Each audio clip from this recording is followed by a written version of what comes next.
नमस्कार दोस्तों, मेरा नाम है मनीष कुमार सिंह और आपका बहुत-बहुत स्वागत करता हूं मैं 4 पीएम महाराष्ट्र में। दोस्तों, महाराष्ट्र में बीजेपी के जो कार्यकर्ता हैं, उनकी तरफ से लगातार ये सुनने में आ रहा है कि वो कह रहे हैं कि अब समय आ गया है कि अजीत पवार की जो एनसीपी है, उन्हें महायुति से जो है अलग हो जाना चाहिए। ये महाराष्ट्र में कई भाजपा के जो कार्यकर्ता हैं, जो नेता हैं, वो कह रहे हैं। हालाँकि इसके अपोज़िट लगातार अजीत पवार अब ये बात कह रहे हैं कि महाराष्ट्र में कौन क्या कह रहा है, इससे उन्हें फ़र्क नहीं पड़ता है। अब फाइनली अजीत पवार का एक बयान आया है और मैं आपको बता दूं कि उन्होंने कहा है कि वो सिर्फ काम पर ध्यान दे रहे हैं और उनकी बात देश के प्रधानमंत्री नरेंद्र मोदी, देवेंद्र फडणवीस, एकनाथ शिंदे से होती है और वो डिसीजन लेते हैं कि आगे क्या करना है। बाकी कोई कौन क्या कह रहा है, इससे उन्हें फर्क नहीं पड़ता और वो काम पर ध्यान दे रहे हैं। ये बात अजीत पवार कहते नजर आए। आपको बता दें कि कुछ दिनों पहले ही एकनाथ शिंदे के शिवसेना के नेता तानाजी सावंत, उन्होंने कहा था कि अजीत पवार की एनसीपी के साथ जब वो बैठते हैं कैबिनेट में तो उन्हें उल्टी आती है। और आपको पता होगा कि ये बयान के बाद से अजीत पवार की एनसीपी बहुत ही ज्यादा गुस्से में थी, क्योंकि कई नेता और कार्यकर्ता भड़क गए थे क्योंकि इस तरीके के बयान जो है तानाजी सावंत ने दिया था। और इसके बाद लगातार अब ये अटकलें लगने लगी थी कि अब दरारें जो हैं भाजपा और एनसीपी के बीच, यानी और एकनाथ शिंदे, जो तीनों दल हैं, उनके बीच में बढ़ती जा रही है। अब देखिए कि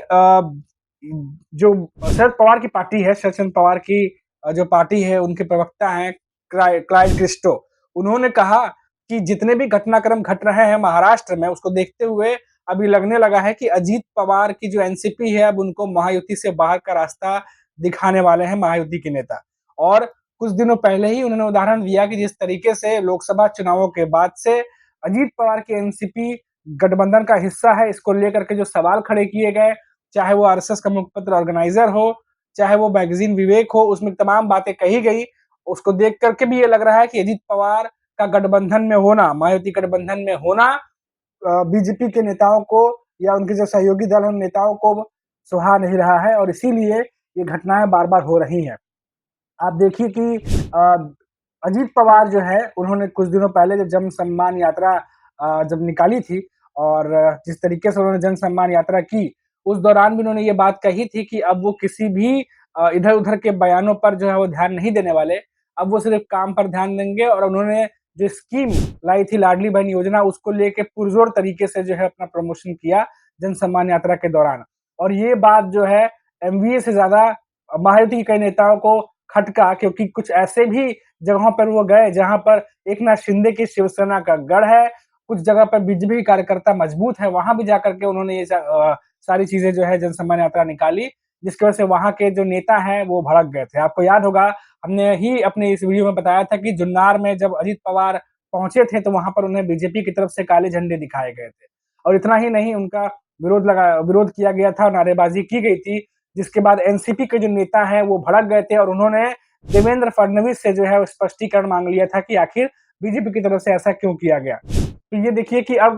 तुरंत अभी ये कुछ दिनों पहले ही ये वाकया घटा है और उसके तुरंत बाद जो है अब एकनाथ शिंदे, जो दूसरे सहयोगी दल हैं, उनके इतने बड़े नेता जो हैं तानाजी सावंत, उन्होंने अजीत पवार पर इस तरीके से बयानबाजी की है। अब लगातार जो है हमने देखा कि अजीत पवार की एनसीपी जो है वो अपने ही गठबंधन के जो नेता हैं, जो दल हैं, उनके निशाने पर हैं और बार-बार ये बात उठ रही है। अजीत पवार के एनसीपी के नेता ये कह रहे हैं कि गठबंधन धर्म जो है वो निभाने का ठेका सिर्फ हमने नहीं लिया है, बल्कि जो सहयोगी दल हैं उनको भी निभाना होगा। तो आप देखिए कि जिस तरीके से ये तमाम घटनाक्रम घट रही हैं, तमाम घटनाएँ जो है वो एक ही तरफ इशारा कर रही हैं कि क्या महायुति से अब अजीत पवार की एनसीपी अलग होने वाली है? ये सवाल इसलिए भी है क्योंकि खुद अजीत पवार के एनसीपी के कई नेता ये बात कह चुके हैं, अमोल बिटकारी से लेके कई सारे ऐसे नेता हैं जिन्होंने कहा है कि इस तरीके का अपमान जो है वो अजीत गुट नहीं सहेगा, अजीत पवार की एनसीपी नहीं सहेगी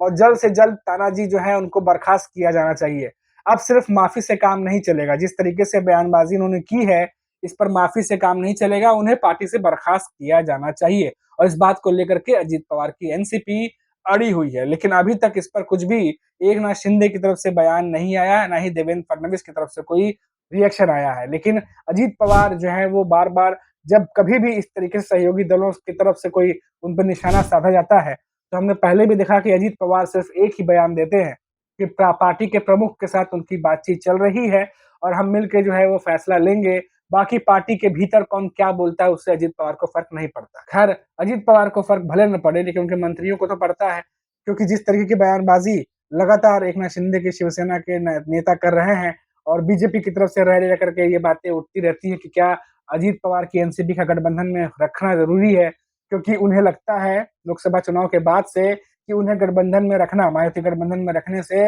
नुकसान हो सकता है।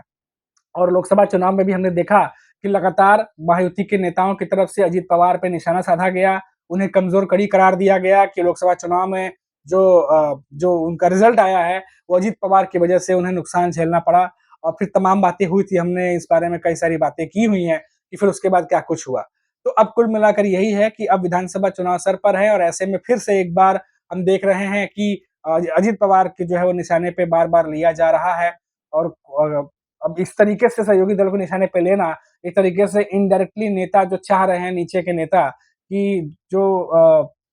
अजीत पवार हैं, वो कहीं न कहीं मायावती से अलग हों और शायद इसीलिए जो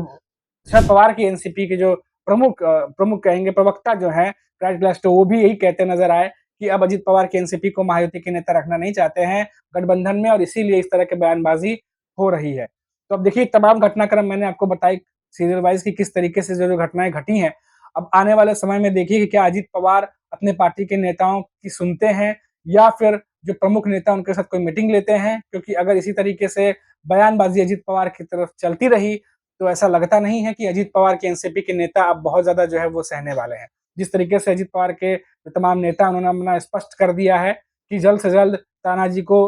बर्खास्त किया जाए, नहीं तो उनको दूसरा ऑप्शन जो है वो सोचना पड़ेगा। ये बात अजीत पवार के एनसीपी की तरफ से बार-बार कही जा रही है। फिलहाल अभी के लिए इतना ही, फिर लौटेंगे तो बात करेंगे महाराष्ट्र के किसी बड़ी खबर पर। तब तक आप देखते रहिए 4 पीएम महाराष्ट्र और मुझे इजाज़त दीजिए। नमस्कार।